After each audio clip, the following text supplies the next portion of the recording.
এই তো স্টুডেন্টরা যে এতটা কি বলবো সাহস নিয়ে জিনিসটার প্রতিবাদে নামছে, এই জিনিসগুলো আর কি ফুটিয়ে তুলতে। আচ্ছা আচ্ছা, প্রতিবাদটা মানে আমরা তো জানি প্রতিবাদের ভাষা হচ্ছে রাজপথে স্লোগান দেওয়া না।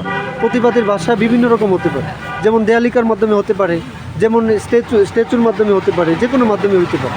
তো আপনারা যে দেয়ালিকাটা বেছে নিলেন, যে এখানে একটা লোগো দেখছে, একটা পতাকা দেখা যাচ্ছে, দুইজন হ্যান্ডশেক করছে, একজন প্যান্ট পরা, একজন লুঙ্গি পরা, ওইটার বর্ণনাটা দেবেন একটু। তো ওই সাইডের যেটা সেটা হলো 24-এর স্টুডেন্টরা যেরকম আন্দোলনটা করেছে ওইটার একটা প্রতিচ্ছবি, আর আচ্ছা। এই সাইডেরটা হলো 71-এ যারা আন্দোলন করেছে আচ্ছা।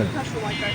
তো দুইটার কিছু মিল আছে, যেরকম দুইটাই স্টুডেন্টদের দ্বারা শুরু হয়। সো এইটাই একটা মিলন হ্যাঁ। হলে যে মাঝখানেটা, আচ্ছা, যে আচ্ছা। একটা স্টুডেন্ট ফ্রম 24 আর একটা স্টুডেন্ট ফ্রম 71 শেকিং হ্যান্ডস। ও আচ্ছা আচ্ছা, মানে কোঅপারেট করছে, মানে একা তো আর পসিবল না দেশটাকে এগিয়ে নিয়ে যাওয়ার।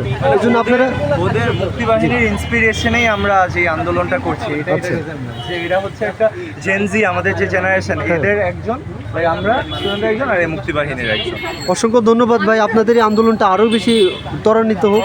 আপনাদের জন্য অনেক বেশি শুভকামনা। থ্যাংক ইউ ভাই, থ্যাংক ইউ দর্শক।